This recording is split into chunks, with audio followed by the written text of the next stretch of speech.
कि यौ मनीष भैया अबियौ ने हमरा बिहारमे सॉरी हमरा मिथिलामे बाढ़ि आबि गेल छै।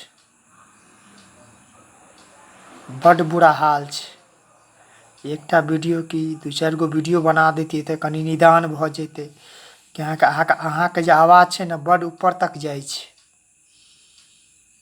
बड्ड गूँजै छै अहाँके आवाज।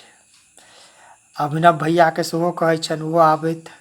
टाइम्स ऑफ अयोध्याके जे भाइजी छथि हुनको कहै छनि आबै लए मिथिलामे, स्वागत छै। अभियो एकटा दू चारि गो वीडियो बनबियौ, अहाँ सबके आवाज बड्ड ऊपर तक जाइ छै।